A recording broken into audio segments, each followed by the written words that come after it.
Vous écoutez Alger Chaîne 3, le journal. Dans l'actualité, la volonté exprimée par Paris de tourner la page des tensions, le chef de la diplomatie française a été reçu par le président de la République. L'Algérie aspire à développer la filière lithium. Elle associe ses meilleurs chercheurs. Un projet est lancé pour la batterie électrique. Un campus sera créé à cet effet. Encouragement de la recherche et de l'innovation, une rencontre est consacrée aux préparatifs de la première édition du prix du président de la République prévu le 19 mai. Grève générale en Cisjordanie en soutien aux Palestiniens à Gaza où les bombardements de l'occupation se poursuivent avec leur lot de martyrs. Un vent de panique s'empare des places boursières, une chute vertigineuse consécutive à la mise en œuvre des droits de douane américains.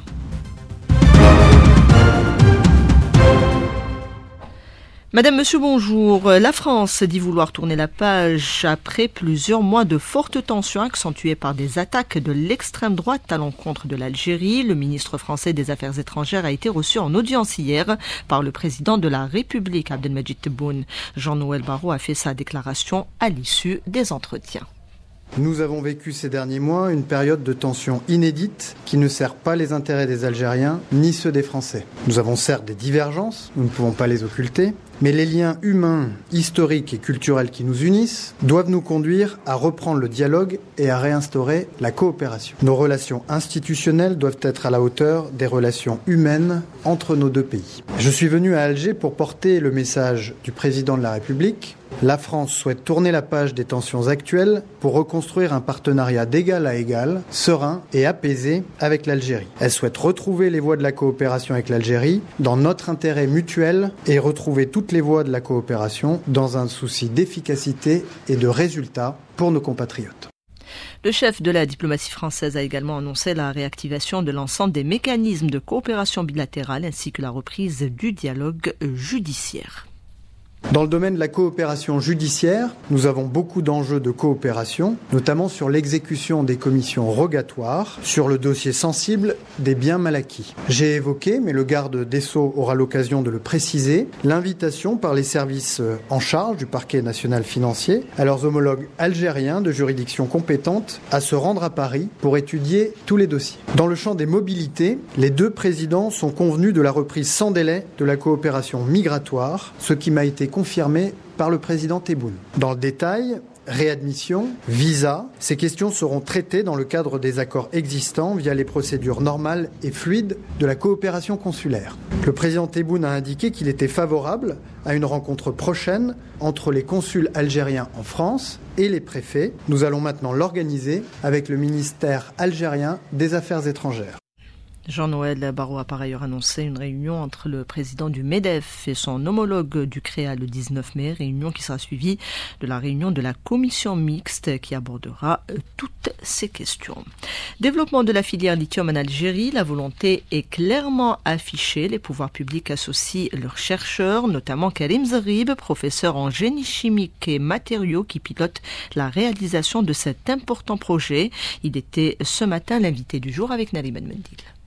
On travaille en collaboration avec les Algériens au niveau local. C'est un travail d'équipe avec le gouvernement. Et ça, c'est pour les intérêts supérieurs de l'Algérie. C'est un patrimoine algérien d'une part et la création d'emplois parce qu'on a le pétrole et le gaz. Il faut accélérer la transition énergétique. Elle se fait par la production d'énergie, de préférence le solaire et l'éolien. En Algérie, on est capable de fournir l'électricité en Algérie et en Europe. Et on a besoin du stockage. Le stockage peut se faire par la batterie lithium-ion. Et l'Algérie, elle a le potentiel, sa position géopolitique et le potentiel solaire, il est élevé. Donc le focus, transformation des minéraux critiques vers la batterie lithium-ion et aussi revenir à la production des panneaux solaires. Et en même temps, il faut aussi l'innovation, la recherche et le développement qui se fait en parallèle. Cette transition énergétique implique la mise en place d'un écosystème approprié. Un campus sera créé pour développer les composants des batteries électriques, explique professeur Karim Zarib. On peut faire un campus sur place, qu'on peut fabriquer les composants, etc. Dans une ville côtière. Il faut focuser de mettre l'école dans cette région. Une école de formation mine et minéraux critiques une école de batterie et une école d'industrialisation en collaboration avec l'enseignement supérieur. Et on n'a pas besoin des diplômes aussi pour les opérateurs. On a besoin de tout le monde. L'Algérie, elle a un capital humain. Il s'agit d'une formation de 5 semaines à 7 semaines. C'est une technologie qui est mature. Le risque technologique n'est pas là. Il n'y a pas un risque. Donc c'est ça, on commence par quelque chose qui est mature et plus tard on verra bien comment on va innover avec d'autres matériaux dans notre plan stratégique moyen terme et long terme. La promotion de la recherche au centre d'une rencontre ce matin à l'Université des sciences et technologies Houari Boumediene, ce sont en fait les préparatifs de la première édition du prix du président de la République du chercheur innovant qui sera décerné à l'occasion de la journée de l'étudiant. Compte rendu de Maël 15. Ce prix du président de la République, le premier en son genre, concerne des projets de recherche innovants pour l'industrie et l'économie émanant d'étudiants. Djilali Tesselit, directeur de l'innovation développement technologique au niveau de la Direction générale de la recherche scientifique. Le prix du président de la République pour le chercheur innovant. Donc c'est une initiative, c'est une première et c'est le prix le plus important en Algérie pour un chercheur qui travaille dans le développement technologique et de l'innovation. Et donc ce prix a été lancé cette année pour la première édition où 2 catégories de chercheurs vont participer. Soit la première catégorie concerne les étudiants, soit les doctorants, soit les étudiants en master, en ingénierat et même les étudiants en 2e, 3e année. Ce prix sera décerné aussi aux enseignants-chercheurs pour des projets novateurs avec un large spectre de thèmes. Djilali Tesselit. La deuxième catégorie, c'est les chercheurs, soit donc les enseignants-chercheurs, les enseignants-chercheurs hospitalo-universitaires et aussi les chercheurs permanents. Les thématiques objets de ce prix, pratiquement toutes les thématiques, technologie, tout ce qui est en relation avec la technologie, robotique, intelligence artificielle, informatique, sécurité alimentaire, sécurité énergétique, sécurité hydrique, de participants soit de nationalité algérienne, soit résidant en Algérie ou bien à l'étranger, mais qui travaillent sur des thématiques qui touchent des problématiques nationales. Le chercheur doit participer à ce prix avec un seul projet de recherche et dans une seule catégorie, en soumettant son travail, et ce jusqu'au 19 avril 2025, selon le recteur de l'USTHB, Djamaleddine Akresh, à travers la plateforme dédiée à ce prix national intitulée Algerian President Award. Concrétiser le futur numérique du pays, la stratégie adoptée en débat aujourd'hui au Centre international des conférences. Nous aurons à y revenir avec Sami Alloun qui s'y trouve en ce moment. Accident de la route, 10 personnes ont été blessées dans le renversement d'un bus ce matin à Mchria, wilaya de Naama, selon la protection civile, les Amédéa, même topo. 14 personnes ont été blessées dans le renversement d'un bus également. La démarche et les principes de la diplomatie algérienne mis en avant ce matin au forum de la radio nationale, les intervenants, des experts mais également le président de la commission des affaires étrangères du Conseil de la Nation ont souligné les efforts de l'Algérie en matière de paix et de sécurité. Le compte-rendu d'Ibtihal Addoun.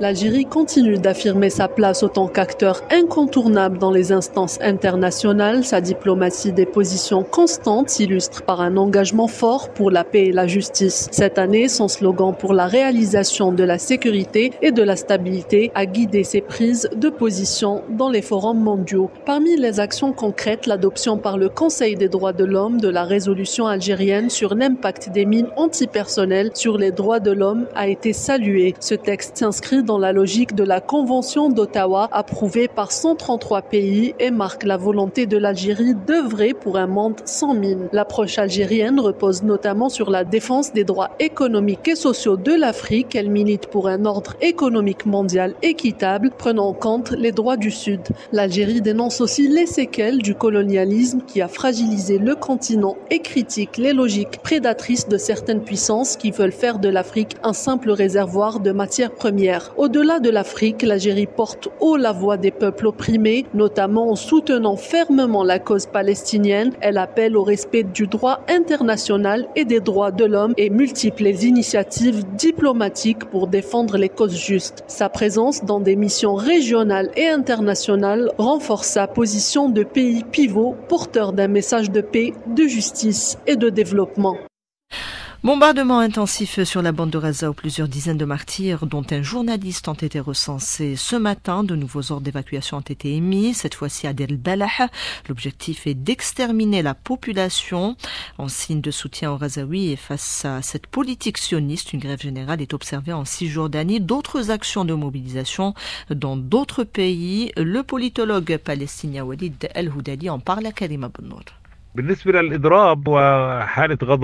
grève est un état de colère interne et international qui pourrait avoir un impact sur le barbarisme sioniste et l'envie de chasser la population de Gaza. Entre-temps, l'expansion des colonies s'accroît en Cisjordanie, surtout avec l'extrémiste sioniste Smotrich qui tient l'administration militaire en Cisjordanie.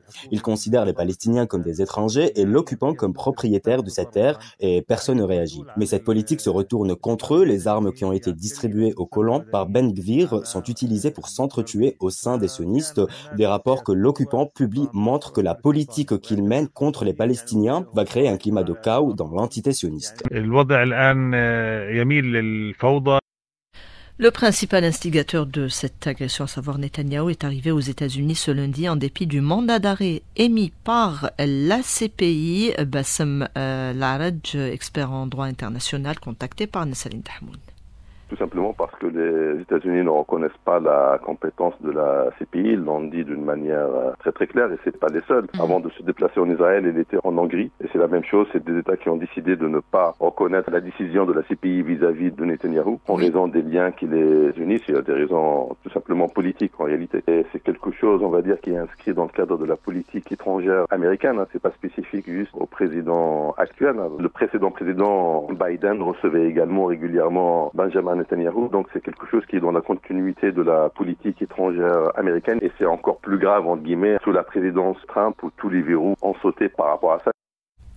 Puis cette information, l'ambassadeur israélien en Éthiopie a été expulsé d'une réunion de l'Union africaine après que plusieurs pays se soient opposés à sa participation à une session sur le génocide au Rwanda. L'information est rapportée par de nombreux médias ce matin. Les bourses européennes et asiatiques dégringolent sous le coup des dernières taxes douanières imposées par le président américain à ses partenaires. Les cours du pétrole, eux, se sont enfoncés de 4% à des niveaux jamais atteints depuis 4 années. Mais c'est surtout les secteurs de la technologie et de la téléphonie mobile qui connaissent une véritable chute, explique Mzian Elsfer, professeur en finance à la Business School à l'Université de Londres. Il répond à Nasserine Tahmoud. C'est les secteurs qui sont pratiquement liés aux entreprises asiatiques, comme par exemple les producteurs de téléphones. Apple a chuté énormément. Déjà en une journée, juste le vendredi dernier, elle a chuté de 10%. C'est à peu près l'équivalent de 430 milliards de dollars, qui est pratiquement le budget des Émirats. Donc 10% à peu près de l'économie française, qui est de 3 milliards. Donc en une journée, c'est une baisse prépondérante. Un Marocain a été arrêté par les douanes françaises avec 120 kilos de drogue de cannabis d'une valeur de 500 000 € à bord de son véhicule. Pour rappel, le 11 mars dernier, un Marocain considéré comme l'un des plus gros trafiquants de cannabis en Europe a été également arrêté en France, précisément à Toulouse. Une journée d'études a été organisée ce matin par la Direction générale de la Sûreté nationale sur la gestion par les objectifs et l'amélioration de la performance via les tableaux de bord. Des accords de coopération ont été signés avec des institutions académiques et de recherche. L'événement a également mis en avant l'importance de la transformation numérique. On écoute un extrait de l'intervention de Ali Badawi, directeur général de la Sûreté nationale. Ses propos sont recueillis par Lina Addouche.